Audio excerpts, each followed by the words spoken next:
25 Years of Struggle and Victory on the Road to Socialism. Speech delivered at the solemn meeting dedicated to the 25th anniversary of the liberation of the country and the victory of the People's Revolution. Kibrista Socialist Gergen Londra Burosu, May 2011. Socialist Truth in Cyprus, The Nime for Sherry, Publishing House Tirana, 1969, Hirota South Sheet, through subject, Southern Tentative Sheet, Enver Hoxha. Dear comrades, brothers and sisters, dear friends. Today, all our people, young and old, are celebrating with great joy and grandeur the glorious Jubilee, the 25th anniversary of the liberation of the country from the fascist occupationists and of the establishment of the people's power in Albania. Jointly with us, this great festival is being celebrated also by the patriotic Albanians abroad, as well as by all the comrades in arms of the Albanian people, by the many friends of New Albania. Allow me on this great festive day to bring to you, as well as to all our patriotic Albanian brothers wherever they are living, greetings and best wishes, to thank all the real friends of Socialist Albania for their love, support to and fraternal solidarity with our country, on behalf of the Central Committee of the Party, of the Presidium of the People's Assembly, of the Council of Ministers, and of the General Council of the Democratic Front of Albania. Allow me likewise to warmly greet from this rostrum our glorious working class, the steel-like pillar of the dictatorship of the proletariat, and the builders of socialism in Albania, the laboring and patriotic peasantry, our people's intelligentsia, our heroic youth, and our wonderful mothers and sisters for their gigantic work, their self-denial, and countless sacrifices, for the magnificent contribution they have rendered to the building of socialism. I wish you, comrades, a joyous festival and much happiness in New Albania, which you have built with your blood and sweat. Honor, prosperity, and glory to our dear socialist homeland. At these moments of special joy and cheerfulness, when we are celebrating, free, independent, and sovereign, the glorious Jubilee of liberation, we remember and honor with the deepest respect all the heroic men and women partisans who shed their blood for these happy days which we are living today, all those who, in the glorious National Liberation War and in the work for building socialism, laid down their lives to cement the firm foundations of new socialist Albania.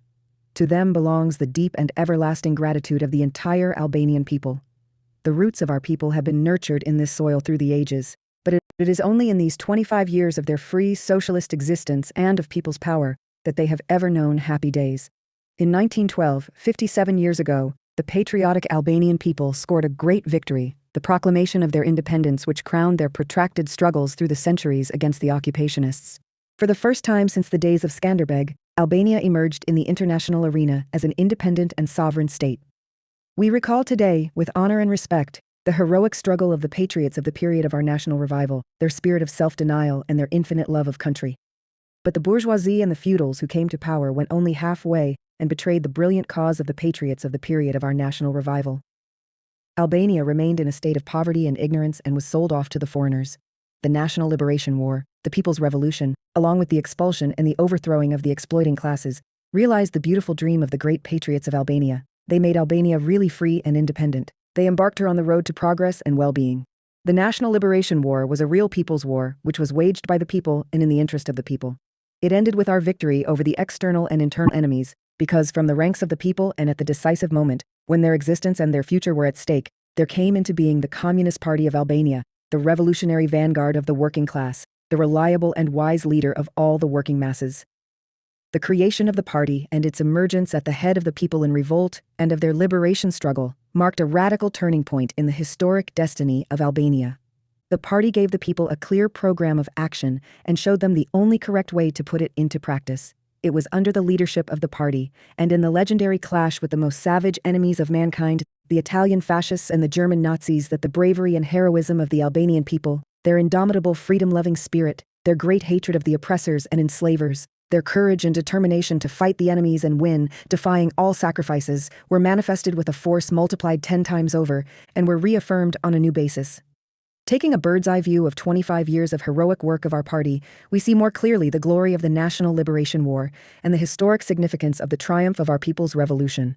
They laid the steel-like foundations of new socialist Albania. They opened the bright epic of socialism and communism to the Albanian people. Glory to the men and women partisans, to the Albanian sons and daughters who, arms in hand, fought over mountain and plain with unprecedented heroism, giving the people freedom, independence, power, and opening to them the road to socialism. Our young socialist state, which grew from the barrel of the partisan gun, slammed and locked the door forever to the imperialist wolves and the anti-popular regimes. The once long-suffering Albania, oppressed by the Beys and Agas, a semi-colonial country and a token taken to be traded among the great powers, is today a free socialist, independent and sovereign country, master of its own destinies and invincible. The historic aim of the proletariat, of the working people, of their revolutionary representatives, the communists, is to overthrow in their own country any anti-popular oppressive order, to abolish any sort of exploitation of man by man, to build a new society in which the working people will enjoy all their rights and be masters of their own destinies, and where everything will be in the interest and in the service of the people. Our party and our people come to this great jubilee, head erect and breast out, for they have carried out with honor this glorious historic mission. The objective of proletarian revolutionaries is to do everything in their power for the triumph of the great cause of socialism, not only in their own country, but also throughout the world. Our party and our people have always held firm and raised ever higher the banner of proletarian internationalism, the banner of unreserved support for the revolutionary and liberation struggle in other countries, the banner of inflexible struggle against imperialism and modern revisionism. The 25 years that have elapsed since the day of liberation are a living testimony to the life-giving illumination of Marxism-Leninism, to the invincible strength of the socialist regime. They are a great affirmation of the correctness of the general line of our party, of the steel-like political unity of the Albanian people, of their work and determination to always march courageously forward on the road opened to them by people's revolution. We are fully entitled to be proud of the successes achieved and of the battles won in all fields. Albania is no longer that backward country of the wooden plow and thatched-roofed huts, of the pine torch and kerosene lamp, of illiteracy and malaria. Today, new socialist Albania is marching with giant strides and with an irresistible revolutionary vigor towards the complete building of socialist society. We have an industry equipped with most modern machines, a developed socialist agriculture, a very advanced and complete educational system. The former country of poor shepherds, of exhausted peasants, and of the savage vendetta has become today a country of a developed culture and art, whose content may be envied even by those who measure their civilization by centuries. In their gigantic efforts, exerted all along from the beginning of the National Liberation War to this day, our people have had to shed much blood and much sweat. They have had to fight and work encircled by savage and wily enemies, to keep the rifle always ready beside the pick. Not only our enemies, but also those who knew little about our people and our party, have frequently predicted and declared that People's Albania would not last long. Reality, however, has completely disabused them all. Our people, under the wise and far-sighted leadership of the party, have successfully coped with all the enemies. They have courageously overcome all the difficulties. They have resolutely removed all the obstacles. We come to the great jubilee of liberation stronger than ever. The most advanced social order, socialism, has been established in Albania on firm foundations. We meet the glorious 25th anniversary united to a man around the party of labor and the people's power. Our people, workers, peasants, and people's intelligentsia are celebrating the 25th anniversary of the triumph of revolution, full of revolutionary optimism, confident of a more beautiful and happier future lying in store for our socialist homeland, determined to work and fight with all their strength so that socialist Albania may live and thrive through centuries, so that the banner of freedom, the banner of communism, may always fly proudly in our homeland. November 29, 1944, marks the great day of our people's true revival.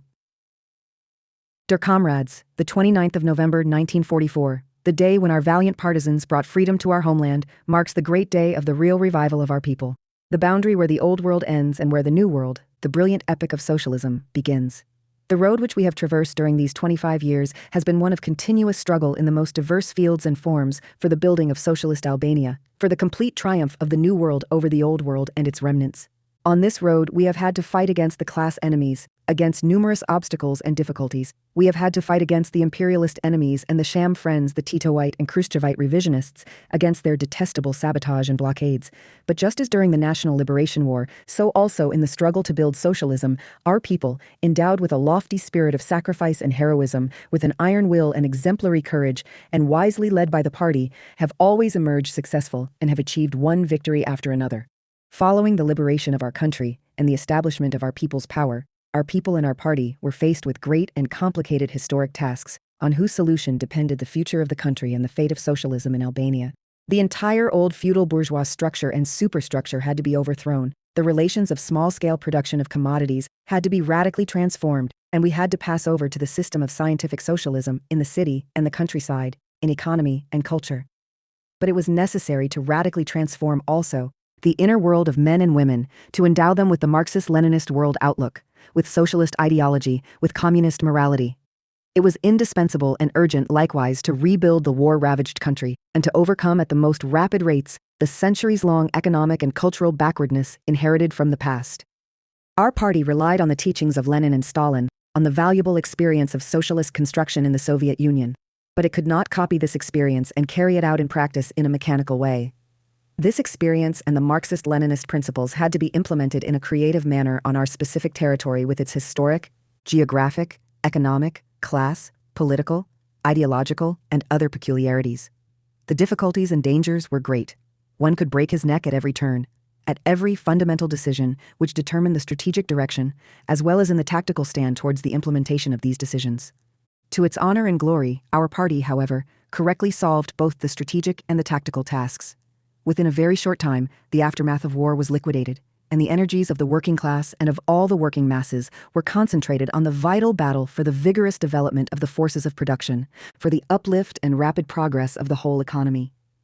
In this direction, the party followed, consistently and with unshakable determination, the course of socialist industrialization, of giving priority to industry in the development of our young socialist economy, considering it as a decisive factor of the country's development in all fields. The socialist industrialization of the country started in the early years at slow rates and developed with a persistent struggle on the part of the party, of the working class, and of the whole people overcoming many difficulties and obstacles. This had its own reasons. We inherited almost no industry whatever, while even that little which existed was gravely damaged by the war. The Yugoslav pseudo-allies, far from helping, sabotaged our country's industrial development by all manner of means. The Soviet aid in the direction of industrialization came after some delay and, at the beginning, it was limited, due to the difficult situation created in the Soviet Union as a result of the terrible war devastation. Later, this aid increased, but with the advent to power of the Khrushchevite revisionists, it began to slow down and to be sabotaged until it was cut off and replaced with a hostile blockade. But our party, our working class, and all our people with a courageous struggle, heedless of difficulties and sacrifices, marched courageously ahead. They were not deceived by the idle talk of the Khrushchevite revisionists about the so-called International Socialist Division of Labor, specialization and cooperation of production among socialist countries, etc., the objective of which is the economic and political subjugation of other countries and aiming at making our country an agrarian appendage to their own. Our party and our people unwaveringly continued the correct road of socialist industrialization, which was not long in yielding brilliant results that have completely changed the face of our homeland. From a backward agricultural country, Albania has been transformed now into an advanced agricultural industrial one. In 1938, industrial production accounted for only 8% of the total industrial agricultural production, whereas in the year 1968, it reached 61.5%. At present, the production of the Mao Zedong textile combine in Berat alone is larger than the production of the whole of the country's industry in 1938. All over Albania, there have been set up hundreds of big works of heavy and light, extraction and processing industries. Today, the chimneys of the factories and plants are seen in all our cities, old and young, which have been turned into important industrial centers. Formerly, the city of Fier counted 4.800 inhabitants, its population engaged only in trade, in handicrafts, and in agriculture. Today, Fieri has become one of the country's largest industrial centers. Erected there are a nitrate fertilizers plant, an oil refinery, a heat power station with a capacity of about 100.000 kilowatts, a cotton ginning factory, a brickworks, etc. In the city of Fieri, which has been expanded and filled with beautiful buildings, there are employed today over 7.500 workers. The same can be said also of Lushnja, Kavaja, Berat, Kukës, or Gjirokastra, without speaking of such cities as Tirana, Shkodra, Durrës, Korça, Vlora, etc. The country's socialist industrialization has brought about not only quantitative changes, it has brought about also great qualitative changes. The priority development of the branches serving for the production of the means of production, which in 1968 accounted for 55.5% of the total industrial output, has ensured an ever more efficient exploitation of our natural resources. It has led towards the consolidation of the country's economic independence and has ensured ever more favorable conditions for the rapid development of our economy. While in the past our country's industry was mainly represented by some small and primitive factories of the light and food industries, by handicraft and an occasional small mine, now there have been created new and modern branches such as the oil, chromium, or iron-nickel industries, the chemical, machine building and power industries, the building materials industry, etc., which are growing rapidly and constitute a sound basis for the creation and development of new branches of industry under the coming 5-year plans. Big works, equipped with a modern technology such as the nitrate and superphosphate fertilizer plants, the machinery plants, that of tractor spare parts, the textile combines, the construction of big hydropower stations like the Mao Zedong hydropower station at Vaux-et-Déges, or of the powerful heat power stations like the one in Fieri, the cement factories or the construction of railways, the erection of the ferrous metallurgical combine, and so many others, are eloquent proof of the high level of our economy, of the results achieved, and of the vast prospects which have been opened to our national economy. The country's electrification, as one of the decisive factors in the rapid and sure development of the whole of our national economy, is another important index clearly showing the great results of the socialist industrialization policy pursued by the party during these 25 years. Today, in about 4 days, the country produces as much electric power as that produced during the whole year 1938. The Kruja district alone consumes 3.5 times more power than the whole of pre-liberation Albania consumed. The electrification of all the villages, which is being carried out now with full success, at a time when in many European countries they cannot even think of such an undertaking, testifies best of all to the strength of our socialist country, to the growth of the country's economic possibilities, to the great solicitude displayed by the party and the people's regime for the progress and the continuous increase of the material and cultural well-being of the laboring masses. The party policy for the country's industrialization has strengthened the whole of our national economy. It has resulted in achieving major victories not only in the field of industry and mining, but also in those of building construction, communications, commerce, etc. During these 25 years of New Albania, jointly with the development and advance of the various industrial branches, there has also been achieved another great victory of historic and decisive importance to the country's destiny. I am referring to the creation and growth of the new working class, the pillar of the dictatorship of the proletariat, the standard-bearer and leader of socialist construction in Albania. Today, we have a working class large in number, endowed with a high political class consciousness and with wonderful capacities and talents. It is becoming ever more conscious of its role as the class in power. The working class is continuously tempered on the anvil of revolution. It is ever more forcefully having its decisive say, is extending its direct control over everyone and over everything. With its ideology, work, and struggle, it is setting the tone today to the entire national life, leading the revolutionary movement, inspiring all the other working people by the example it sets. Our socialist industrialization, always taking into account its particular features deriving from Albania's specific conditions, as well as from the historic circumstances through which we have passed, has been and is being developed on correct Marxist-Leninist lines. In the conditions of our small country, the undeviating party line has been and remains that, by advancing at a rapid rate on the road of socialist transformations, and at the same time of the intensive development of agriculture, to make our national economy more independent, ever more capable of standing on its own feet, preserving and consolidating thereby also the political independence of our socialist homeland. To unremittingly strengthen its defensive power against any attempt of the imperialist and revisionist enemies who surround us, to constantly improve the well-being of our people and ever better fulfill their needs. The party has laid down the continuous development and deepening of the technical and scientific revolution, the widest possible introduction of modern science, technology, and agronomy, the spreading of scientific experimentation in every field as one of the most important problems and tasks of the development of our socialist economy, of the complete building of socialism in our country. This revolution is an integral part of our socialist revolution and is being carried out in unity with the ideological and cultural revolution. Its fundamental aim is to place the whole of our national economy on a higher scientific and technical basis in order to ensure a higher labor productivity, a more vigorous development of the productive forces in order to lighten the work of our men and women and to raise their living standards higher.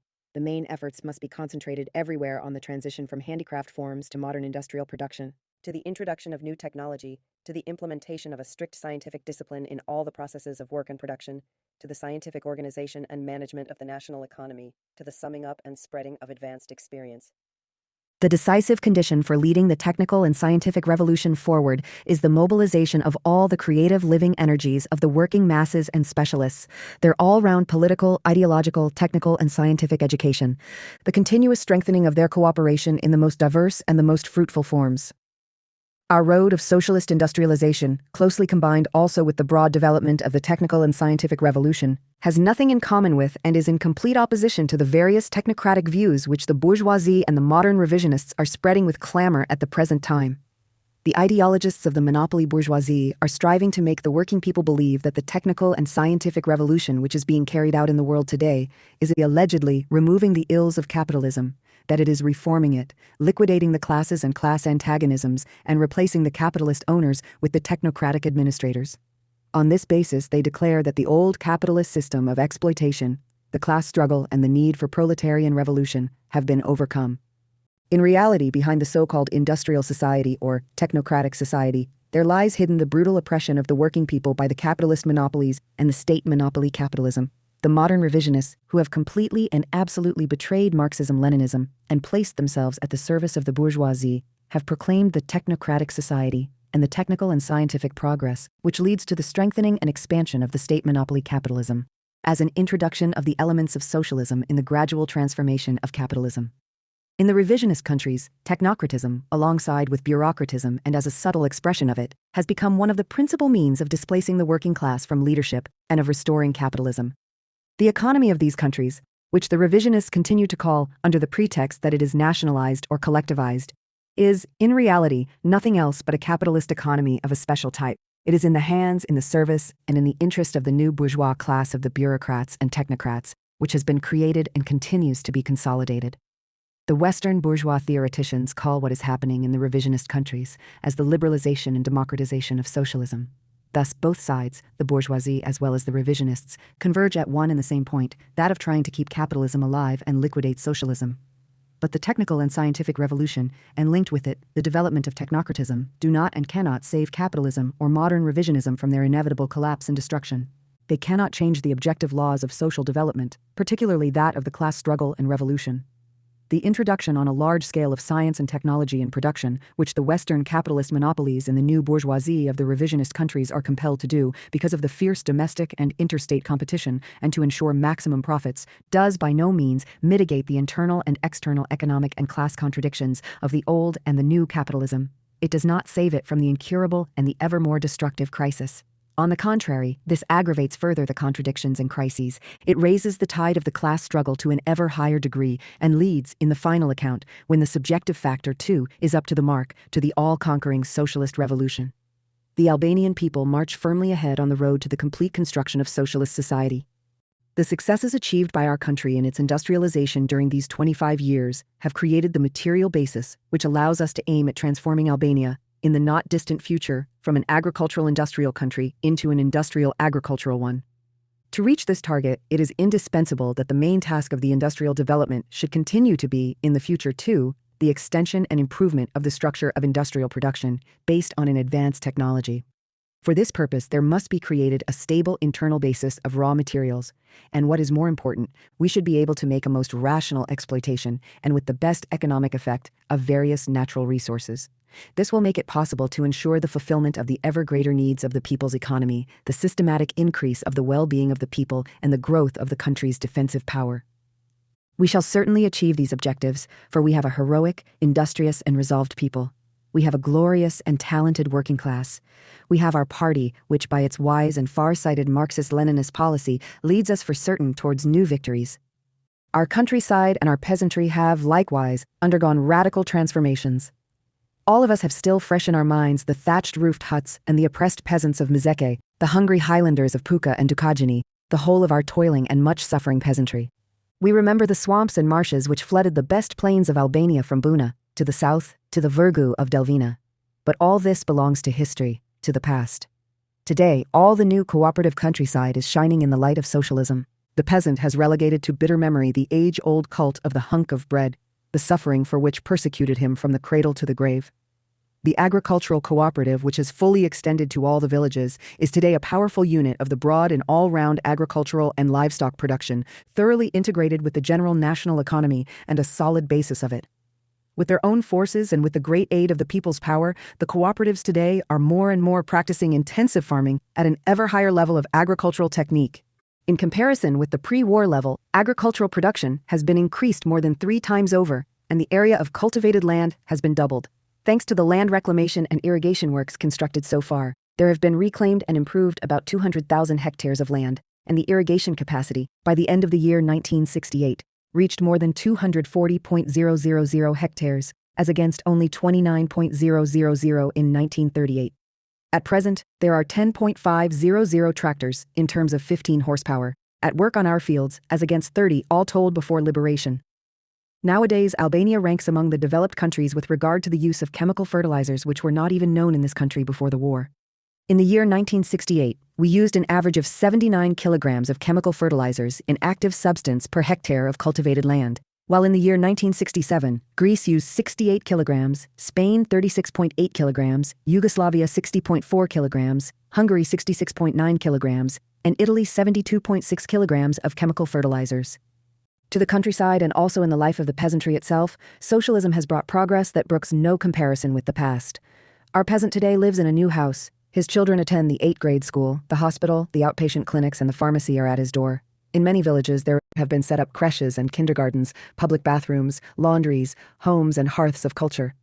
The motor road has brought the countryside nearer to the city, and every day the radio and the press bring the whole country and the whole world to the cooperative peasants by their fireside. The successes and victories achieved are closely connected with the party line for the correct solution of the peasant problem, which is among the most important and the most complicated problems for every country embarking on the road of socialist construction. From the early days of liberation and onwards, the party has devoted its main attention to this vital and difficult problem, especially in our conditions, where the overwhelming percentage of the population were peasants, where the impoverished and war-ravaged countryside had to be rebuilt on new lines, unknown to it. The peasant had to stick to the land, not to abandon it due to the difficulties of the early days, because this would swell the cities with unemployed and would create a food crisis. The peasantry had to be freed from fetters of private property and to adopt the socialist way. We had to overcome the inherited backwardness and rapidly develop the forces of production in the domain of agriculture. The party solved this vital problem correctly. It raised and led the laboring peasantry in the struggle against the foreign occupationists and their collaborators, the beys and agas, big land estate holders, who had robbed the peasant of his land and had enslaved him. It was in this struggle that the great alliance of the peasantry and the working class was forged, that the main social basis of the people's revolution and of the dictatorship of the proletariat was established. The consistent application of the land reform laws, the first major decision of the party and the people's power on the solution of the peasant problem, taken immediately after liberation, brought about a deep transformation in the social relations and in the consciousness of the peasantry, who witnessed the realization of their centuries-old dream of land and of casting off of the heavy yoke of the bey and of the landlord. The distribution of land by the proletarian party and the dictatorship of the proletariat further consolidated the alliance of the peasantry and the working class. Let us recall for a moment the privations endured by and the heavy tasks assigned to the peasantry at the beginning. They breasted them with a high sense of duty. Their correct and inflexible attitude towards the decisions the party and the people's power were adopting was a testimony to the loyalty of the laboring peasantry towards the party of the proletariat, towards the working class, a testimony to their alliance with the working class which they accepted as their leadership, for they saw the correct way of development, they foresaw the prospect of the happy life which was being built through hardships and sacrifices. All this prepared the material and spiritual conditions for taking the next decisive steps of passing over to the process of the socialist transformation of the countryside.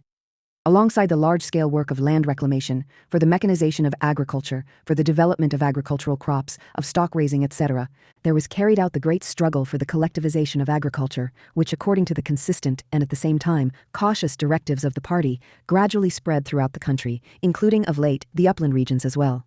By the experience of life and thanks to the large-scale explanatory work done by the party, the peasants became convinced of the superiority of the cooperative system, the only one that can free them from want, that can save them from all and every kind of exploitation.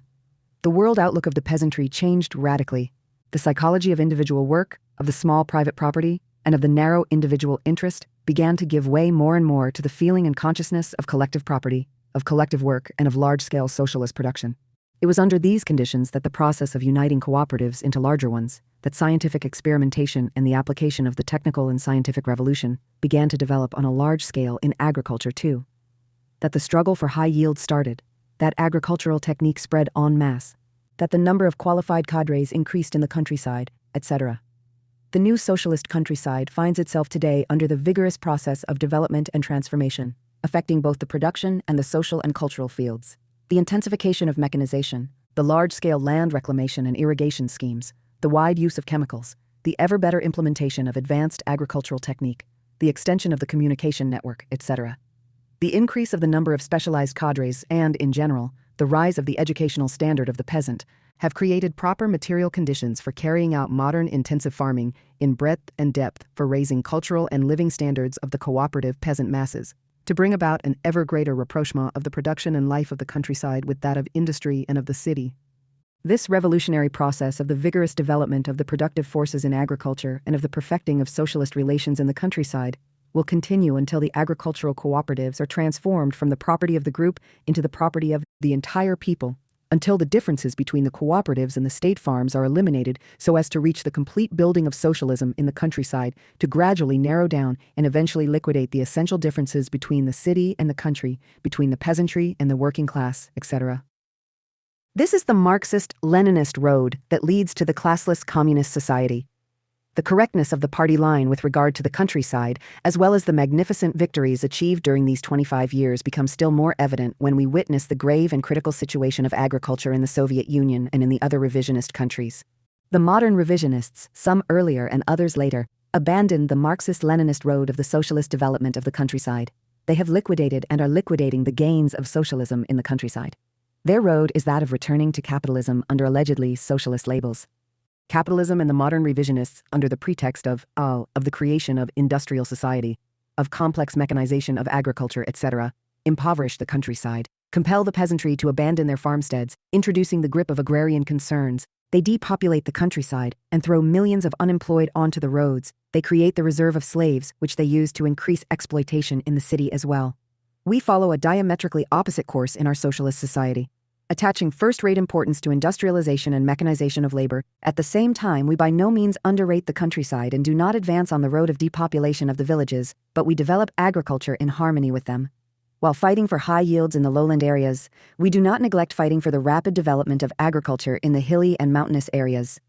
The preservation of the right proportions in this direction is very important to the cause of socialist construction in our country, to any situation that may arise, whereas allowing the creation of discrepancies is fraught with disorders and grave economic, political, class, and ideological consequences. Agriculture is faced today with very important problems and tasks, on the solution of which the entire development of our national economy is directly dependent. For the development of the productive forces in the countryside in the present conditions of our country, it is indispensable that we should aim mainly at the increase of the yields of agricultural crops and the productivity of livestock, at the extension of the area of the cultivated lands, and at the improvement and perfecting of the structure of agricultural production. Our patriotic laboring peasantry, led by the party, and enjoying, as always, the aid and support of the working class, will accomplish these great tasks with success. It will certainly make its life more flourishing and more prosperous. The greatest achievement of this period is the molding of the new man endowed with lofty revolutionary qualities. Dear comrades, equals the great historic victories achieved by New Albania during these 25 years of the people's power on all the fronts of the struggle for the building and defense of socialism testify to the heroism, patriotism, and the high revolutionary spirit of our wonderful men and women, inspired and educated with a special care by the party.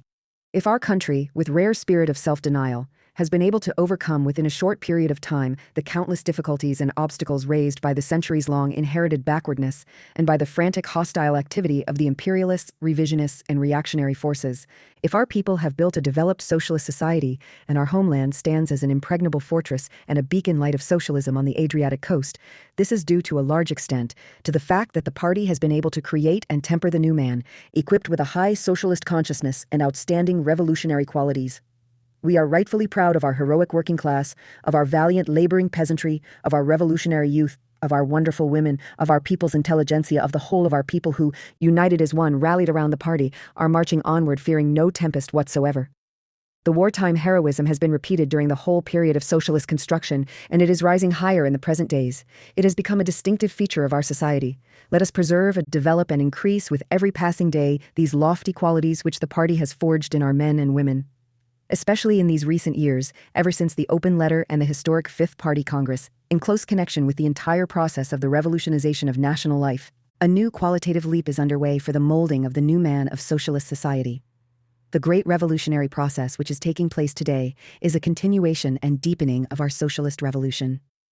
It is a general offensive against all the blemishes and remnants from the old world which we are burying. It is a great and all-round struggle to bar the road to the restoration of capitalism today and in the future, from inside or outside. It is a fierce class struggle to lead the revolution continually forward, to ensure the complete and ultimate victory of the socialist road over the capitalist road.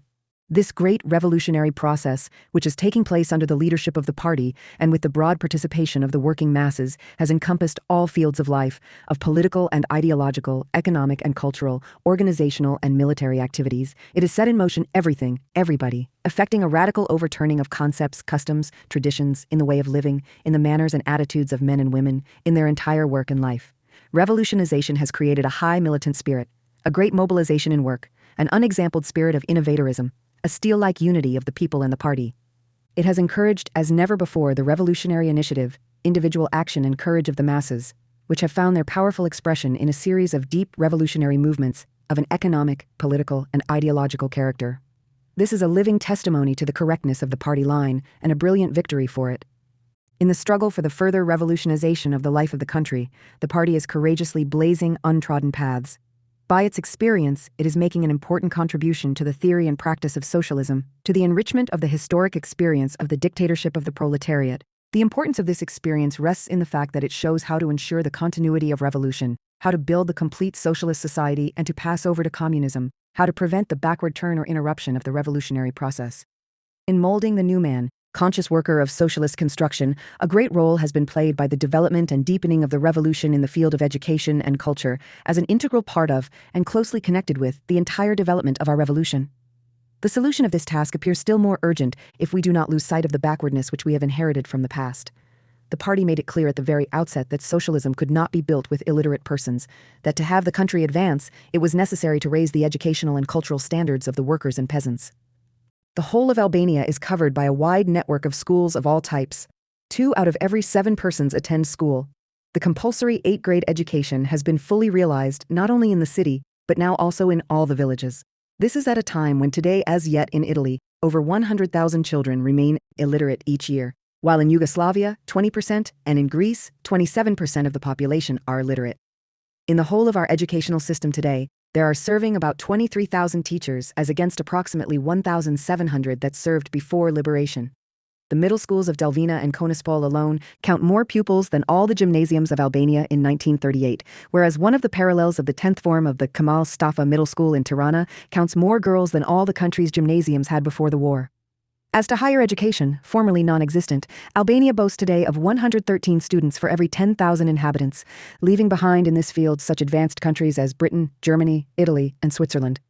Our higher schools graduate today about 2,000 cadres yearly, or over 5 times as many as the total number of highly trained specialists Albania had in 1938. Actually, our party and our people have engaged in a great work and struggle for the revolutionization of our schools. We have now a clear and full program of action in this field. It is incumbent on us to deeply understand the decisions of the 8th Plenum of the Party Central Committee and to take all the measures to put them into practice. While giving priority to the Marxist-Leninist education of youth, our schools, through a scientific combination of study with productive work, and with the physical and military training of the pupils and students, must train capable cadres, loyal and resolute fighters for the cause of communism, prepared to cope with every task and every difficulty. In the field of culture and art, likewise, there have taken place changes so great that no parallel whatever can be drawn with the past. Only 17 cinemas, 2 museums, 5 libraries, and the publication of some 180,000 copies of books comprise the entire basis of culture in the year 1938. Whereas at present, we have about 1.750 homes and hearths of culture. The cinema network has extended not only to all the large and small cities, but also to many agricultural cooperatives, 25 professional theaters and variety shows, tens of public libraries, museums, and house museums contribute to the cultural and revolutionary upbringing of the masses. During the year 1968, the Mihal Duri printing establishment alone printed 590 books with a total circulation of about 7 million copies. The radio is being introduced to almost all families, and now work is underway for the erection of a television center, which marks another important stride ahead for the dissemination of the proletarian ideology and culture. All-round cultural and artistic activity with the active participation of the workers, peasants, young men, and young women is today being conducted in all the parts of our homeland. Hundreds of talented writers and artists are militating with their works for the ideals of the party and socialism. These successes will be further developed in the future. Just as we have done so far, we must see to it that education and culture remain free from the penetration of alien bourgeois and revisionist influences, that they always remain powerful weapons in the struggle which our people are waging in defense of our homeland and in building socialism. The large-scale and daily work of the party and of the mass organizations for the communist education of our men and women, the broad development of socialist education and culture, have resulted in raising the revolutionary consciousness of the working people to a higher level. But it would be a mistake to become self-satisfied and complacent about that. We must be aware that the fight for the molding of the new man is the most protracted, the most arduous, the most complicated, and the most delicate fight, because it is precisely in this field that the resistance of the old world is greater, more stubborn, and deeper. The struggle between the two socialist and capitalist ways passes through the consciousness of men.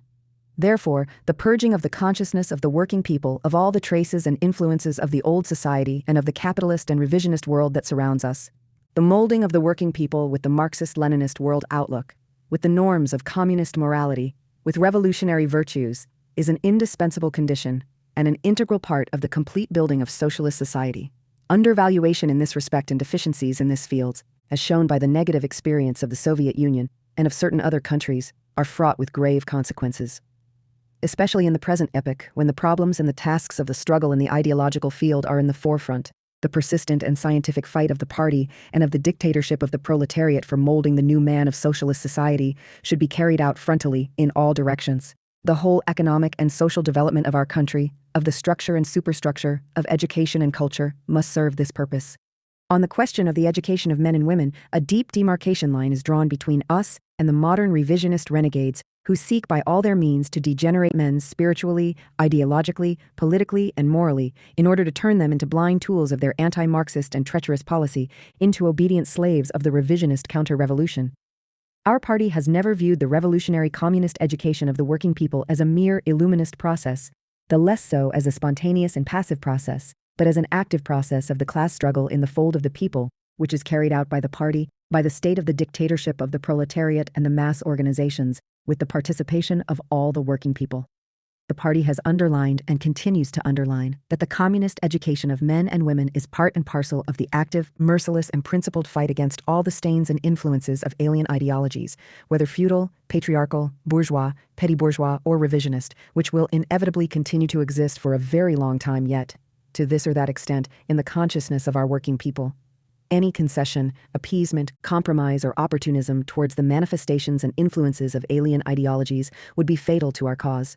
This frontal struggle for the communist upbringing of the working people, of vital importance to the fate of the revolution and socialism, places great tasks before the party, before the social and state organizations, our schools and the family, our literature and arts, before all the organizations and institutions which form social opinion. The whole of this work should be further improved, should be made deeper, more persuasive, more militant, always correctly combining theory and practice, explanatory ideological and political work with the mass revolutionary undertaking, education with self-education, educative measures with economic and organizational ones, etc. The attentive and continuous study of the immortal works of the classics of Marxism-Leninism, of the documents and of the history of our glorious party of labor, will help all the working people to master better the materialist world outlook and our vanguard theory. It will make them more capable of waging the great struggle which lies ahead for the complete building of socialism and of communist society. The party line for the country's industrialization and the uninterrupted development of collectivized agriculture, the continuous efforts for the expansion of education and culture, the tireless work for the further revolutionization of the whole national life have not been and will never be an aim in themselves. They all serve one great aim, the all-round physical and spiritual emancipation of the working masses, the uplift of the standard of their well-being. We build socialism relying on our own resources. The greatest victory reaped by our party and our people's regime during these 25 years in our country is the liquidation of exploitation of man by man. The peasant and the worker, the employee and the intellectual, everybody, earns his living by his work and contributes to the building of socialism. The Albanian woman, this tremendous revolutionary force, that once was treated with contempt and destined only for household chores, is taking an active part in the country's political life, in social production, in factory and field, in education, culture, commerce, etc. This is another historic victory of our party and of our people's power. Before the war, people in Albania died for lack of a dose of quinine. As a consequence of slavey labor and poverty, their average lifespan did not exceed 38 years. Today there are hospitals and maternity homes in the remotest areas of the country, such as that of Dukagizhny. The extension of the medical service throughout the country, the erection of hospitals, clinics, outpatient clinics and infirmaries, the medical service and treatment given free of charge to the entire population, and in general the increase of the well-being of our working people have made their life happy and secure. At present, the average lifespan of man in our country has lengthened and has reached 66 years. The increase of agricultural and industrial production, the increase of national income and its just distribution have made possible the increase of the purchasing power of the working people. In the year 1968, as against 1938, there were consumed per capita of the population more of the following items: sugar and sugar products over 2.5 times, edible fats over 2 times, vegetables and their products 2.3 times, various fabrics 10 times, all sorts of footwear 4.3 times, etc. During these 25 years, there have been built with state funds, with the aid of the state, and by the working people themselves, about 185,000 dwelling flats and houses in cities and in the countryside. This means that more than half of the present-day population of the whole country have been lodged in new dwelling houses. The latest price reduction, which was effected on the eve of this jubilee, is another testimony showing that our party and the people's power are firmly and consistently advancing on the road of the continuous improvement of the living standard of the working people. Another great proof of this reality is also the fact that Albania is the only country in the world where there is no tax or direct impost on the population. The tremendous changes that have taken place from the country's liberation until today are the fruit of the selfless work of our working people. They are the fruit of the correct Marxist-Leninist policy of our Party of Labor. In the realization of these victories, we have enjoyed also the internationalist aid and support of our class brothers. In particular, on the occasion of this Red Letter Day, we hail the unreserved and fraternal aid which has been and is being given to our people for the building of socialism, by the great fraternal Chinese people, by the glorious Communist Party of China, and the most beloved friend of our people, the great Marxist-Leninist, Comrade Mao Zedong. This aid provided us with the possibility of further developing our national economy, of successfully carrying onward the building of socialism. Our people are grateful to the fraternal Chinese people for this generous internationalist aid. The Soviet revisionist renegades, although they realize that their blockade has been smashed to smithereens and that they have been unable to force socialist Albania to her knees, express concern about the Albanian people for allegedly being in straits, and marking time since they have received no further credits and aid from the Soviet Union. But we say to them, don't lament over those who are in the saddle. We do not want your so-called aid, which is poison and a trap to enslave the people. We have the great riches of our soil. We have the sweat, the vigor, the iron will and the resourcefulness of our talented people who are skillfully extracting and utilizing these riches for their own well-being and that of the cause of socialism. We have our glorious Party of Labor, which is leading the country with Marxist-Leninist wisdom and courage on the road of socialist construction. We say to the revisionists, your blockade, your brutal abrogation of economic agreements, your complete cessation supplying industrial equipment, your stealth of designs and blueprints, our abandonment halfway of the work begun, etc. may have hampered the implementation of the third five-year plan at the start. But our national economy never stopped for a single moment its victorious march onward. It emerged triumphant over your impudent blockade. We say to them, you are concerned about our crude oil and the extraction of minerals? Don't worry.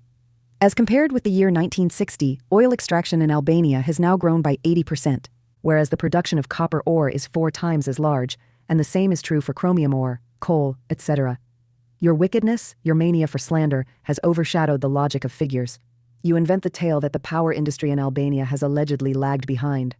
Figures show, however, that, in comparison with 1960, the production of electric power is today 4.1 times as large. The Fieri thermal station alone, built in these recent years, is 4 times as powerful as the Ulza hydropower station. Are you worried about the training of high cadres?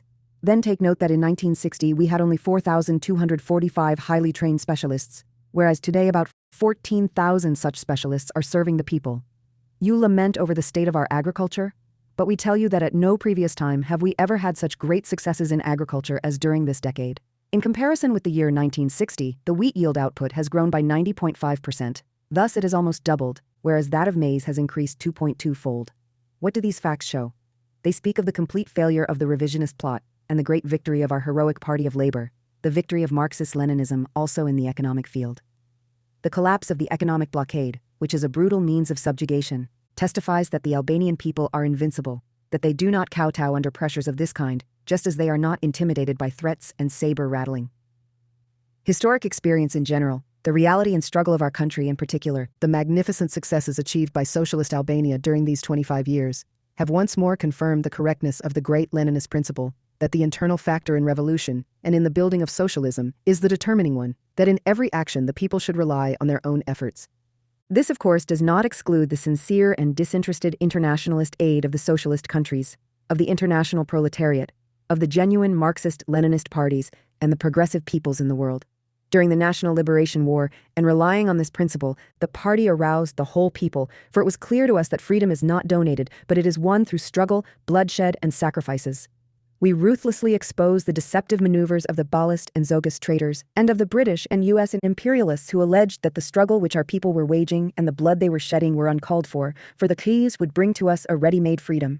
On the contrary, it was precisely the heroic struggle of the people themselves that gave them the possibility of taking their destinies into their own hands and establishing their own power, which made it possible to bar all the roads to imperialist intervention in the domestic affairs of our country for the purpose of bringing to power an anti-popular and pro-imperialist regime. But while our forces were fighting on these mountains, our party never thought of waging an isolated struggle, detached from the general anti-fascist front. Therefore, it integrated the national liberation war of our people with that of the Soviet Union, led by Stalin, and with that of all the peoples of the world who were fighting against Nazi fascism. We by no means underrate, as the Soviet revisionist renegade liars allege, the important role played in the liberation of Europe and our homeland by the great heroic liberation war of Stalin's Red Army, which dealt the crushing blow to the fascist hordes and created very favorable conditions also for the development of the anti-fascist liberation struggle of our people. Consistently and with determination, our party applied the principle of relying on one's own efforts after liberation as well. We asked the Soviet Union and Stalin to help us develop and build our country on socialist lines. Our request was just, pure, normal, and internationalist. During Stalin's lifetime, this assistance was given to Albania in an internationalist spirit, but our party and our people did not sit with folded arms, for they never thought that socialism in our country would be built for us by our foreign friends. We set to work, and with our own forces, which were the main factor, entirely changed the aspect of our long-suffering homeland. This was our salvation, and history showed how absolutely correct and vital was the party directive of relying on our own efforts. As soon as the Khrushchevites came to power in the Soviet Union, the so-called credits and the few factories they gave us essentially changed their aim. Their fall was no longer internationalist, but had an enslaving character. The Khrushchevite renegades sought to make our country economically and politically fully dependent on them. They demanded that for the sake of the so-called aid, we should renounce our sovereignty, that we should become their docile and servile supplicants, that we should approve without the least objection every anti-Marxist and anti-socialist word and attitude of theirs. But they were not well acquainted with the Albanians. It is not we, but they that sell themselves for money. When the betrayal of the Khrushchevite revisionists came out in the open and our party began the overt fight against it, not only were all the aid and credits completely cut off, but our country was compelled to cope also with the brutal revisionist economic and political blockade. With complete success, it broke the revisionist attacks and continues to advance unwaveringly on the road of socialist construction, precisely because our party has consistently followed the principle of relying on our own resources and has placed our national economy on a solid basis so that it stands now on its own feet. The Soviet revisionist leaders and their docile servants frantically attack Albania because she upholds this principle.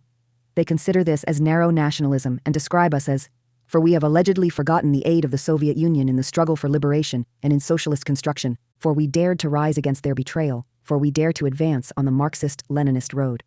They are repeating over and over again from Moscow radio their claim that only they have fought, alleging that they have kept us alive with their economic aid, that if it were not for this aid we would have been extinguished.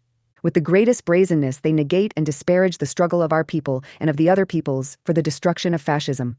In this there is no trace of internationalism. There is nothing in common with the teachings of Lenin and Stalin, with the teachings of the great doctrine of Marxism-Leninism. For all the peoples, big or small, make their contribution to the common cause of revolution. For internationalist aid and support between the peoples is reciprocal and not one-sided. The detestable chauvinistic viewpoints of the Soviet revisionists raise still higher the objective, correct and internationalist assessment of our party and of our socialist state, which have, always and in due time, properly defined the character of every form of aid given to us. The character of the aid has been changed from internationalist to chauvinist to enslaving and colonialist by those that have given it and not by us who have received it, for it is they that have betrayed Marxism-Leninism and proletarian internationalism, not we. We, the Albanian Marxist-Leninists, will never reconcile ourselves with modern revisionism, with the Moscow traitors, but shall fight until they are utterly crushed. There is and there will be friendship and unity between us and the fraternal Soviet peoples and the real Soviet Bolsheviks of Lenin-Stalin.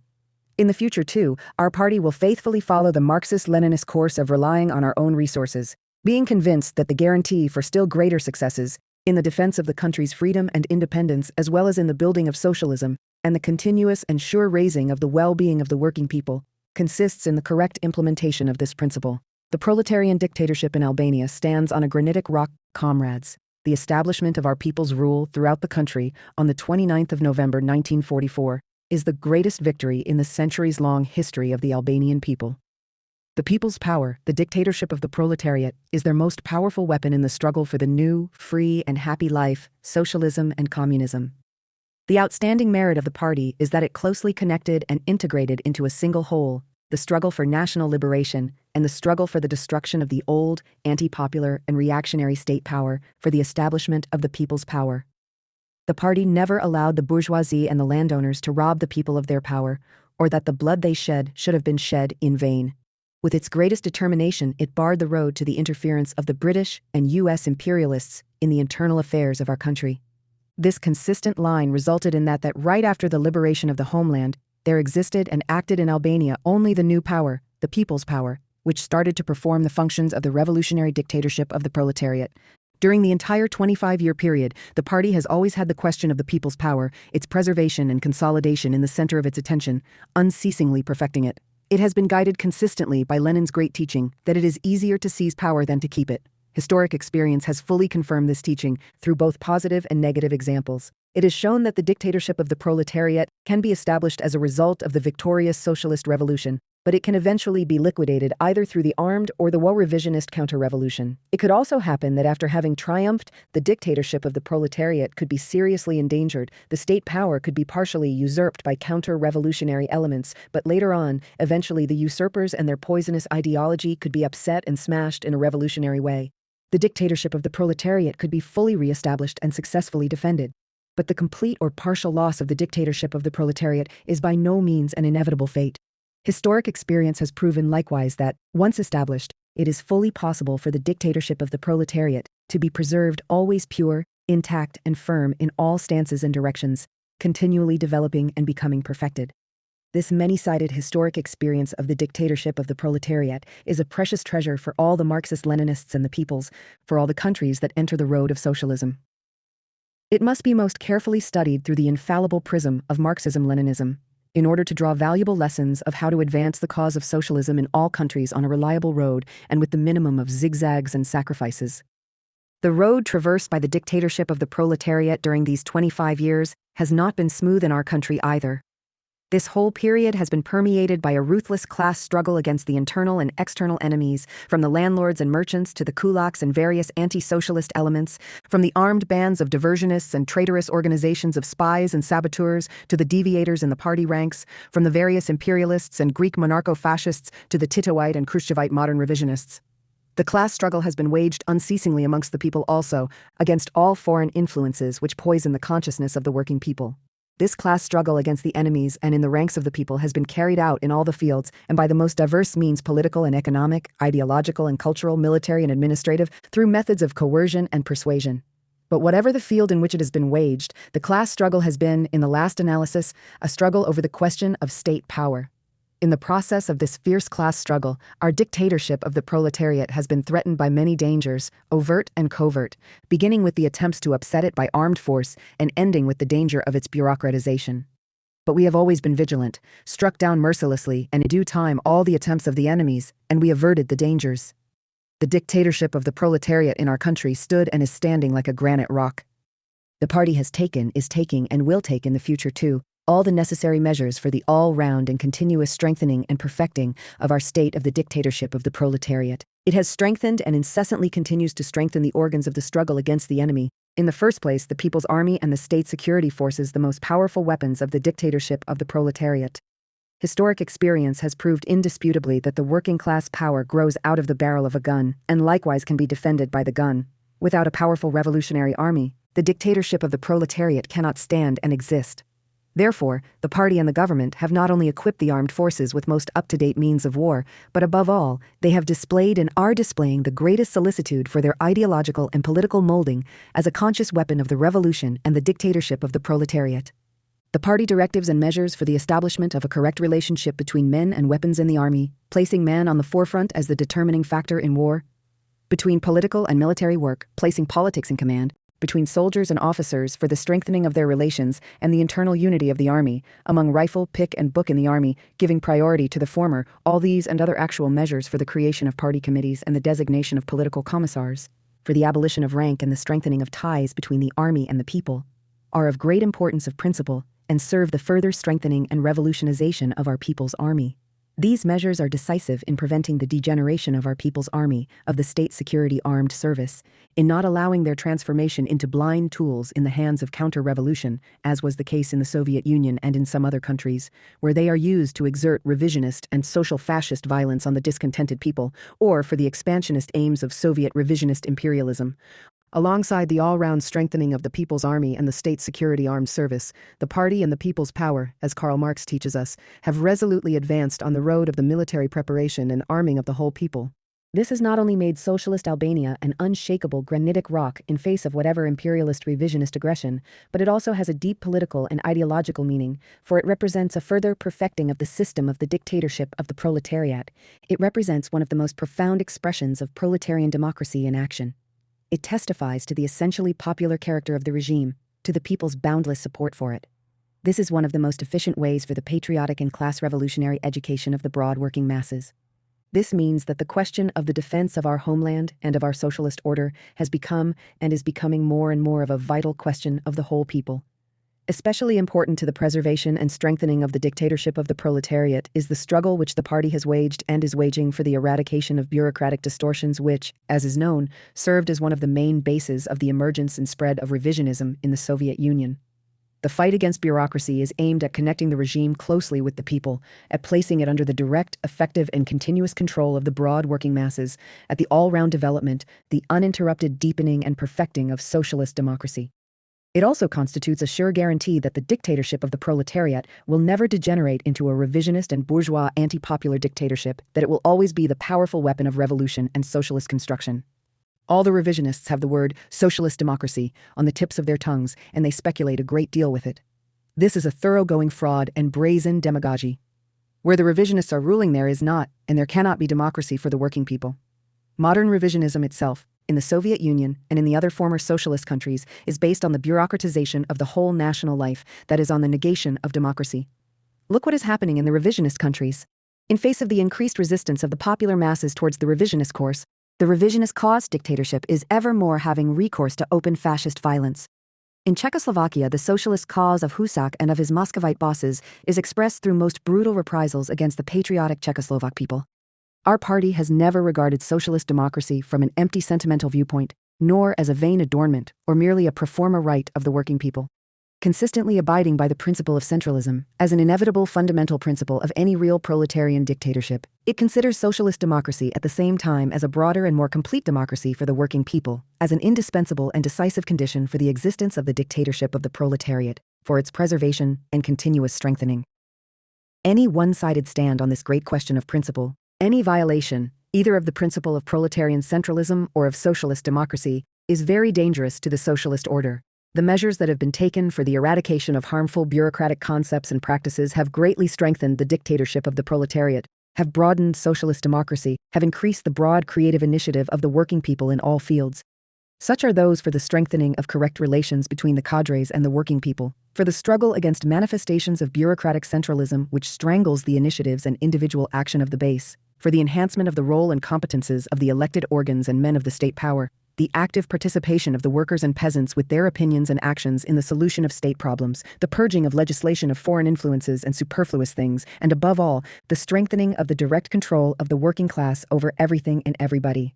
But we do not think, and we absolutely must not think, that we have reached the climax, that there is no more room for the further development and deepening of the mass line and socialist democracy, that all the problems have been solved, and that all the difficulties and obstacles have been removed in this field, that the struggle against bureaucratism has come to an end.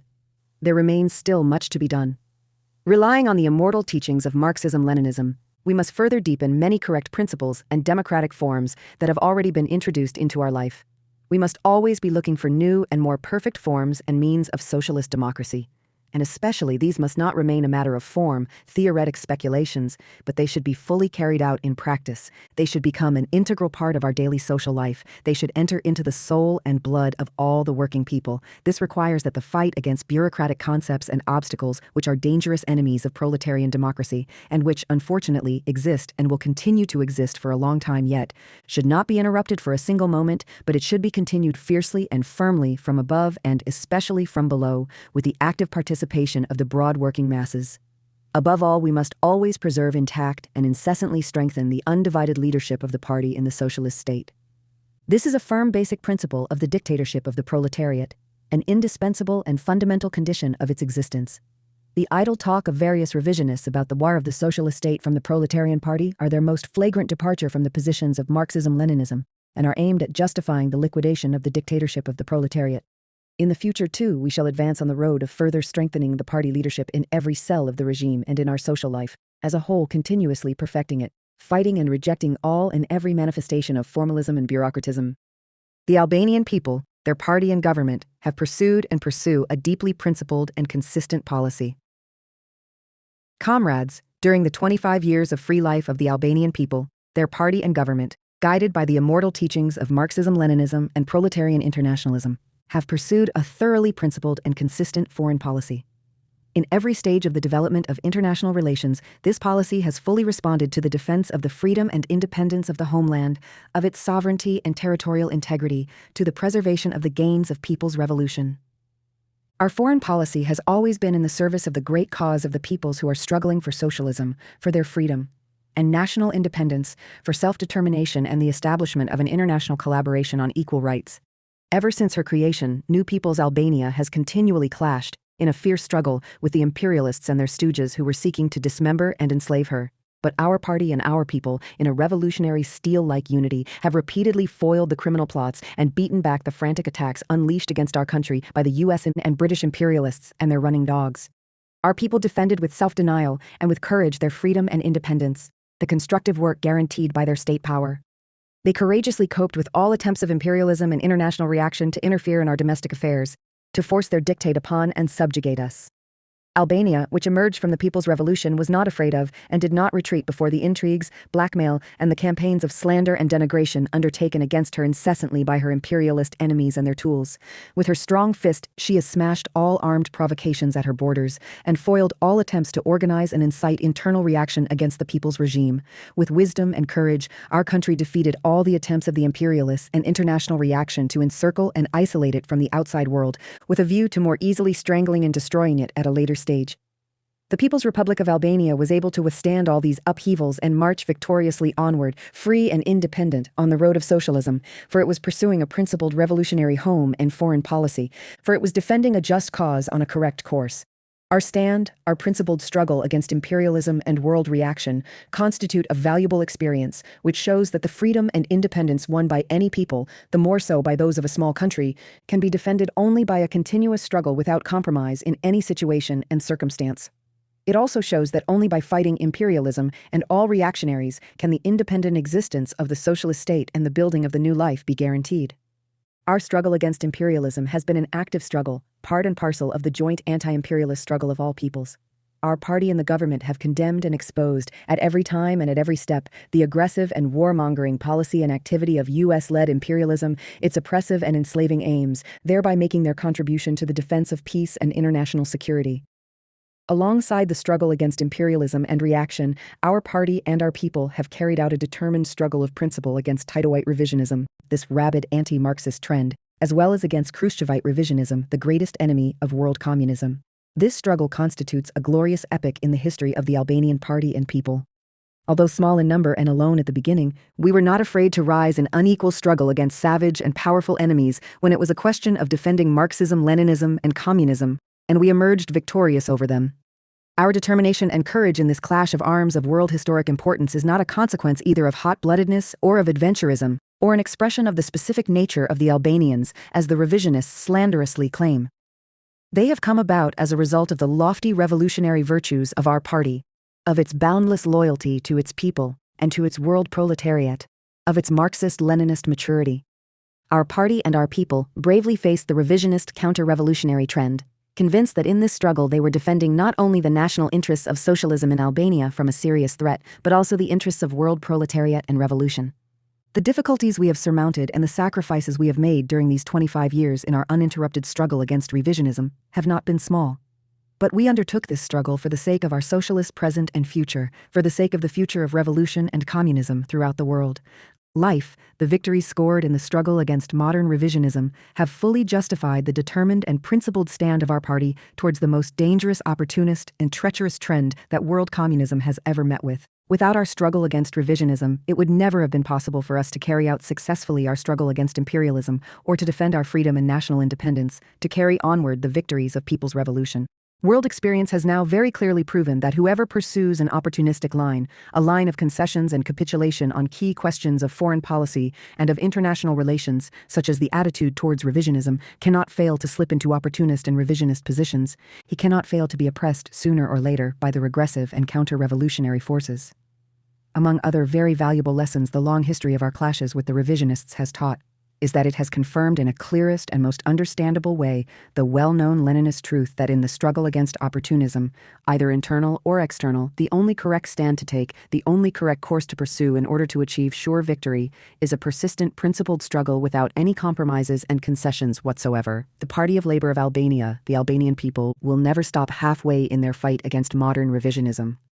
Conscious of their lofty national and international duty, they will fight, as they have done so far, right to the end against the revisionist betrayal, till the complete triumph of the glorious cause of Marxism-Leninism and world revolution have been achieved. Thanks to its heroic and principled struggle against imperialism and modern revisionism, to its correct policy and attitudes in the field of international relations, the People's Republic of Albania has won for itself powerful and well-disposed friends throughout the world. It enjoys today the sympathy, respect, and support of the genuine communists and revolutionaries, of all the progressive peoples and peace-loving countries. A close fraternal, everlasting, and unbreakable friendship binds the Albanian people with the Chinese people, the Party of Labor of Albania with the great Communist Party of China. It is based on the steel-like foundations of Marxism-Leninism and proletarian internationalism, and there is no storm or tempest that can shake or bedim it. We are proud of having so powerful and loyal friends and allies as the Chinese people and their glorious Communist Party. Our people rejoice at and wholeheartedly welcome the brilliant victories which the Chinese people, under the leadership of their Communist Party and of Comrade Mao Zedong, have achieved in the great proletarian cultural revolution and in all fields. The great Chinese proletarian cultural revolution, initiated and directly led by the great Marxist-Leninist, Comrade Mao Zedong, was a great revolutionary tide which set in motion the multi-million masses of the working class, the laboring peasantry, the revolutionary intelligentsia, and purged China of the capitalist and revisionist filth of all the reactionary elements in the service of the class enemies who wanted to turn the revolution backward and surrender the country to the U.S. imperialists and the Soviet revisionists. China emerged from the great proletarian cultural revolution 100 times stronger than she was previously. The positions of socialism were still more deeply implanted into the Chinese soil. The People's Republic of China became invincible. It became a terror to its enemies. The 9th Congress of the Communist Party of China, which crowned the decisive victory of the great proletarian cultural revolution, of Chairman Mao Zedong's proletarian revolutionary line over the bourgeois reactionary line of renegade Liu Shaoqi, still further strengthened the great and glorious Communist Party of China, its revolutionary unity, and opened bright prospects to the Chinese people for their socialist future. The theoretical principles worked out by Chairman Mao Zedong and his thought, by which the great Chinese proletarian cultural revolution was guided, constitute an outstanding creative contribution to the development of Marxism-Leninism. Shedding light on the problems of the development of socialist revolution in conditions of the dictatorship of the proletariat, they are a powerful weapon in the hands of the communists and revolutionaries of the world to promote the great cause of revolution and communism. Our party has pointed out on other occasions, and still continues to point out, that support and backing for the Communist Party of China and the People's Republic of China is an important internationalist duty for all the revolutionaries in the world, that steel-like Marxist-Leninist solidarity with China is decisive for the fate of the revolution and of the liberation of the peoples. New socialist Albania is entering the second quarter century of her free and independent existence with great international prestige and authority. She is contributing with all her might to and is playing a positive role in the process of world evolution. We view the development of the international situation with optimism. We firmly believe in the final victory of world revolution. We have full confidence in the bright future of mankind. The analysis of the present-day world events most convincingly proves that revolution is everywhere on the rise. The international situation is developing favorably for it, and to the detriment of the imperialists and the revisionists. The powerful waves of the world revolutionary movement are now rising on all the continents and are shaking the rotten system of capitalist exploitation, national oppression, and colonial yoke to its foundations.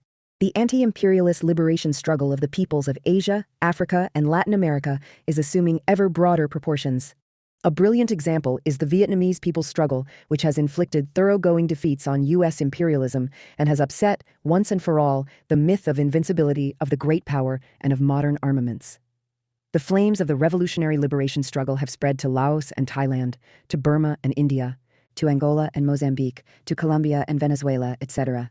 The Arab people are putting up a powerful resistance to the Israeli imperialist aggression, and the Palestinian partisans are heroically fighting for the liberation of their plundered hearths. In Europe, in North America, and in the developed capitalist countries, there has recently been noticed an upsurge of the revolutionary vigor which portends still greater class battles in the future. The big strikes of the workers and students in all the capitalist countries of Europe, their class struggles have shaken the old bourgeois systems and have strengthened the revolutionary consciousness of the working masses. The United States of America, the bulwark of imperialism, is being scared to death by the widespread revolt of the black people. Tens of Marxist-Leninist parties and organizations have been and are being created in all the countries of the world. This irresistible revolutionary process testifies to the creation of a new situation in the ranks of the international working class, which is beginning to break the shackles social democratic and revisionist parties have put on it. It is evidence to the fact that the ideas of Marxism-Leninism are ever more permeating the minds and hearts of the broad working masses. For the imperialists, revisionists, and all the other reactionaries, the ground is sinking under their feet. Pinned down by the powerful revolutionary blows of the peoples, they are being ever more exposed and isolated. The contradictions, divisions, and disputes between them are broadening and deepening. The U.S. imperialists and the Soviet revisionists are faced with great and insurmountable difficulties in their efforts to keep their satellites under control. The centrifugal, polycentrist, and separatist tendencies that are apparent in both camps have created absolute chaos. The efforts of the Big Two to wrest the allies of each other have further increased the confusion. There is no force on earth now that can stop the triumphant march of the people. There is no force that can avert the inevitable defeat of imperialism and revisionism. However, contrary to the revisionists who seek to arouse pacifist illusions and to lull the masses to sleep, we, Marxist-Leninists, never forget that the anti-popular and counter-revolutionary policy of imperialism, far from being changed, has been still more intensified. Imperialism does everything in its power and throws in all its forces to strangle the revolution and socialism, to hold and consolidate the positions of reaction everywhere. A new imperialism has now emerged on the world arena, the Soviet revisionist brand of imperialism, with pretensions to world hegemony. This cannot fail to worsen the situation and make the struggle of the peoples for their national and social liberation more difficult. All the regressive reactionary forces of our time are headed by U.S. imperialism, which is the worst enemy and exploiter of all the peoples, the bulwark of colonialism, and the international gendarme of world reaction.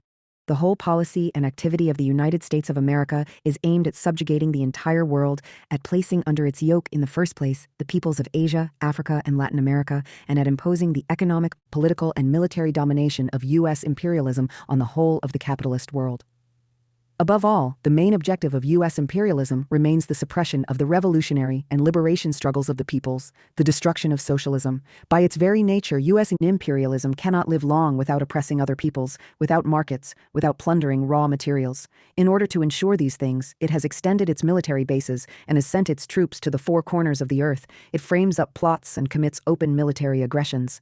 Its greediness is insatiable. With its dollars, it buys the consciences and minds of men, even among its allies, depriving them of cadres of technical intelligentsia, thereby creating further conditions to subjugate them. In these conditions, there exists between U.S. imperialism and its global aggressive policy on the one hand, and the peoples and their liberation and anti-imperialist struggle on the other, a deep and irreconcilable contradiction which permeates the entire present-day world policy. It is for this reason that the stand towards imperialism, and in the first place towards U.S. imperialism, is the touchstone for all the political forces in the world. In practice, nobody can remain an outsider in the struggle which is being waged between imperialism and the revolutionary forces. The only question that arises with regard to each political force is to know what side it will take, what course it will choose. The peoples and the true revolutionaries have now clearly defined their stand. Their main strategic direction is the all-round, irreconcilable, and consistent struggle right to the end against U.S. imperialism and its lackeys. The peoples of the world are uniting into a broad front against U.S.-led imperialism. The incessant strengthening of this front is today a vitally important historic duty for all the revolutionaries. But for this front to be consolidated and achieve final victory, it must not fail to carry out its struggle in two directions at the same time, against U.S. imperialism and against its allies, Soviet revisionism. Today, the struggle against U.S. imperialism and that against Soviet revisionist imperialism are inseparable. They have become integrated into a single whole. It would be a very harmful and quite dangerous illusion if anyone were still to entertain illusions about the Khrushchevite revisionists and be hoodwinked by their anti-imperialist demagogy. One of the distinctive features of the present-day international situation is the transition of Soviet revisionism to social imperialism, the growth of its aggressiveness, and the intensification of its expansionist efforts. This is a natural and inevitable consequence of the transformation of the Soviet Union from a socialist into a capitalist country, of its abandonment of the internationalist Leninist policy, and of its return to the old Tsarist, chauvinistic Great Russian policy. The restored capitalist system could not fail to impose its barbarous laws, not only on the country's internal life, but also on its foreign policy. Foreign aggression has always fomented internal fascism. The course chosen by the Soviet revisionists to achieve their predatory objectives is the old course of the Tsars and of the other imperialists, the course of deception and armed violence. Rubles and tanks, lies and blackmail, demagogy and threats go hand in hand. But the more the Kremlin chiefs push ahead with their expansionist plans, the more difficult their internal situation and their relations with their satellites become, the more their military adventurism increases, the more armed aggression comes to the forefront as a means to overcome difficulties and contradictions. Life has confirmed with incontestable facts that our party was quite right when, from the very beginning, it publicly exposed the imperialist nature of the Soviet renegade leadership. The occupation of Czechoslovakia is an example which reveals the whole rottenness and degeneration of the ruling clique in the Soviet Union, which brings into relief its real imperialist countenance as a sworn enemy of the freedom and independence of the peoples. The aggression against Czechoslovakia was not an isolated case, nor a unique event which cannot be repeated, but the first manifestation of the practical application of a fascist-styled, aggressive and chauvinistic policy, a starting point for still greater adventures against the freedom and independence of other peoples. It is a fact that at the same time with the occupation of Czechoslovakia, the Soviets carried out in quiet also the strengthening of their military occupation forces in Poland, Hungary, the German Democratic Republic, Bulgaria, and Mongolia, where fresh Soviet troops were rushed in to preserve the imperial order of the Moscow revisionists. It is a fact that now the threats of the Soviet revisionists towards Romania's independence have assumed very concrete character, and the plans and aims to attack Yugoslavia and Albania are no longer kept secret. The expansionist Great Russian policy of the Soviet revisionist imperialists is very clearly expressed also in the armed provocations which they have carried out along their borders with China. They have now concentrated numerous troops in their eastern provinces. They have increased their military arsenal and are heading for an aggressive war against the People's Republic of China. How far the madness of the adventurers now ruling in the Kremlin will go, this no one knows. One thing, however, is certain. Should they ever attempt to test their strength against the Chinese giant, this will be their undoing. The Soviet revisionists will be completely and utterly destroyed. In order to carry out their expansionist aims, the Soviet leaders are now resorting to the Warsaw Treaty, which they have turned into an instrument of oppression and aggression. The government of the People's Republic of Albania denounced the Warsaw Treaty for political, military, and ideological reasons because its character and aim had changed. From a treaty set up for the defense of the freedom and independence of the socialist states, for the defense of the peoples and peace, it was transformed into a treaty for the enslavement of its member countries and into a means of the dangerous Soviet imperialist plot against the peoples and international security. In these conditions, to remain in the Warsaw Treaty would mean to approve the aggressive actions and aims of this treaty, to support and become partners of an imperialist power, to approve the aggression against Czechoslovakia and the other predatory plans of the Soviet revisionists. If we had remained in this treaty, we would not have been Marxists. Leninism teaches us that the communists must never allow themselves to be hoodwinked by the clear slogans with which the aggressors camouflage themselves. They must never become defenders of imperialism, whatever the color and form in which it may appear. To act otherwise means to fall into the opportunist positions of the traitors of the Second Internationale, who spread illusions about imperialism and shortly afterwards became its open collaborators and social chauvinists. Reconciliation with the Soviet revisionists, allegedly on behalf of the struggle against U.S. imperialism, means to become a supporter of an imperialism which is just as savage and barbarous as the other. It means to become a collaborator of one imperialism against another imperialism in their struggle for superiority, zones of influence, and world domination. In their efforts to dominate and to plunder the peoples of their riches, the Soviet revisionists are even trying to justify their policy of great state chauvinism, to present it as Marxist-Leninist, as the acme of proletarian internationalism. In a word, they seek to disguise the wolf under a lambskin. Such is the ill-famed theory of limited sovereignty, set forth by the arch-revisionist Brezhnev, by which the Soviet revisionists want to secure for themselves the right to interfere in and occupy other countries. Through this reactionary theory, they seek to compel others to betray and trample underfoot the purest and highest aspirations cherished by nations and peoples. To safeguard their freedom and defend their sovereignty, they try to have them capitulate and thus pave the way to Soviet revisionist occupation. Painting it in Marxist colors, the Soviet revisionists aim, likewise, to extend their imperialist theory to the communist movement as well, to compel the other parties to give up their independence and submit to the conductor's baton of Moscow in everything, thus becoming an appendage of the Soviet foreign policy. But such detestable fascist theories do not hold water. The defense of the sovereignty and independence of the socialist, as well as of all the other countries from imperialism or from any other enemy, can be realized not by limiting them or by leaving them in the hands of the revisionist wolves, but by waging an uninterrupted battle against imperialism and revisionism on all questions. Never can a country be sovereign, and less so a socialist one, when it is completely enslaved or partly occupied by an imperialist or chauvinist great power. It enjoys its sovereignty and independence only when it implements a resolute line for the defense of the just principles of freedom, independence, and sovereignty, relying on its own efforts and on the internationalist solidarity of the international working class and of the revolutionary peoples. Now, a great responsibility rests on the Soviet people. They must not allow themselves to be deceived by the fascist propaganda with which the revisionist renegades are seeking to poison their minds. The Khrushchevite leaders are trying to confuse them, to incite their basest, nationalist, and chauvinist feelings, in order to turn them into an obedient mass which will blindly carry out their adventurous plans. We hope that the Soviet people have not forgotten the immortal teachings of Lenin and Stalin, that the spirit of communism and internationalist solidarity is always alive in their hearts. We believe that the Soviet soldier who crossed Europe and fought in Asia to destroy fascism and to bring freedom to the peoples will not take this road for the second time in order to rob other peoples of their freedom and to establish the new revisionist brand of fascism. It is against the usurper's clique that he should use the weapons given to him to enslave others so that he may restore his country's former glory, its name and honor which the traitors and renegades have trampled underfoot. The freedom and independence of all the peoples, peace and international security are now endangered by the Soviet-US imperialist bloc. Today, this bloc represents the blackest reaction, most perfidious and most dangerous counter-revolutionary force ever known to mankind. The Soviet-US Holy Alliance is now developing to unprecedented proportions in all the fields, economic, political, and military. The two superpowers need each other's help for the realization of their hegemonic and dominating aims, and continually coordinate their plans and activities in compliance with their global strategy for the domination of the world. They are preparing and carrying out various predatory wars through which they seek to keep the peoples under their bondage, to suppress revolution. Of course, as insatiable imperialist powers, the United States of America and the revisionist Soviet Union also have great contradictions between them. They contend with each other, and each plans to liquidate the other. The system of the Soviet-US alliances, essentially a counter-revolutionary one, not only does not exclude but includes in its essence divisions, disputes, and contradictions which do not allow them to act in harmony and unity. When these contradictions reach their climax, when the question arises for the redivision of each other's zones of influence, they can even break into armed conflicts between them. But at present, the counter-revolutionary alliance is at a stage of consolidation and expansion.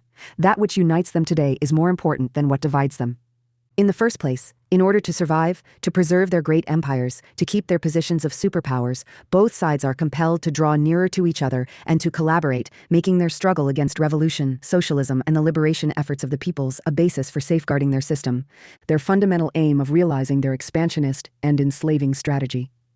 In the present conjuncture, U.S. imperialism and Soviet revisionist imperialism are trying to come to terms without encroaching upon each other's own domain, to keep their European satellites well under control, to play down their imperialist disputes and contradictions so as to clear the field for throwing themselves with all their might into the suppression of the revolutionary and liberation movements of the peoples. And what is essential for them to spearhead their joint struggle against great peoples China, the impregnable bastion of Marxism-Leninism and of the freedom and independence of the peoples. The U.S. imperialists and the Soviet revisionists strive now to encircle China with a ring of fire and then to quell down the Chinese Revolution and to destroy the People's Republic of China. It is for this purpose that the Washington administrations with Truman, MacArthur, Eisenhower, and Dulles, and ending with Johnson and Nixon, have been working day and night for 20 years in succession. They concentrated immense military forces in the Pacific. They signed one pact after another with their Asian puppets and stepped up their large-scale military provocations to test the resistance of the Chinese fortress. But great people's China stood firm and with its strong fist smashed all the attempts of U.S. imperialism to test their strength. The same fate lies in store also for the new joint imperialist revisionist plans and efforts against the People's Republic of China. One of the distinctive features of the present international situation is the fact that the world proletariat is becoming conscious of its strength. The working masses who are languishing under the capitalist and revisionist yoke are discovering and getting better and better acquainted with the cause of their plight, and are rejecting with contempt the demagogy and cynicism of the ruling classes.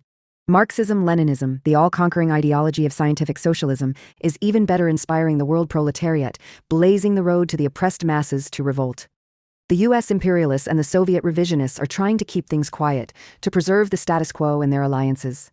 But the peoples, the revolutionaries, all those who hate oppression and exploitation, do not want the sort of peace the imperialists and revisionists are seeking to force upon the world. They do not want a reactionary status quo, which only consolidates the division of the world between the two imperialist superpowers. They are opposed to counter-revolutionary alliances, which are aimed at enslaving the peoples, at depriving them of their freedom and independence. The imperialists and revisionists are loudly advertising their so-called peaceful coexistence. But the people, the revolutionaries, reject with contempt this monstrous fraud, which aims at sanctioning the imperialist rule in the world, at quelling the revolutionary struggles, and at permitting them to carry out their aggressive, predatory wars. The people and revolutionaries stand for the peaceful coexistence proclaimed by Lenin, which can never be extended to the sphere of ideology, the class struggle and revolution and liberation struggles. They resolutely reject, likewise, the bluff of total disarmament, which the US imperialists and the Soviet revisionists are advertising, and which is aimed at disarming others before the imperialist revisionist aggressors, at preserving their nuclear monopoly for themselves, and at increasing their armaments. The savage capitalist exploitation, whether US imperialist or Soviet revisionist, is equally intolerable to the peoples who are fighting and will fight with still more determination to get rid of. The greatest class antagonism of our time is that which exists between the imperialist revisionists on the one hand and the peoples on the other. It keeps sharpening and is expressed in the big class battles on a national and international scale, which are being carried out with much success in favor of the peoples. Irrespective of the zigzags of the present world developments, the future belongs to revolution, to socialism. It is a fact that the world proletariat is being convinced from the experience of its daily struggle that, in order to build a new world free of oppressors and exploiters, it must first destroy the old world to its foundations, a thing which can be done only in a revolutionary way, through armed violence. Certainly, the world revolution will not break out, nor will it win in the course of one day. The struggle will be a protracted and arduous one and will require many sacrifices. But the idea of revolution and of the establishment of the dictatorship of the proletariat will follow its onward course non-stop. Under the leadership of the Marxist-Leninist parties, the world proletariat will certainly perform its lofty historic mission. It will know how to cope bravely with the open and underhand attacks of the bourgeoisie and its social democratic and revisionist lackeys. It will know how to carry through to the end the cause of socialism and communism. The triumph of revolution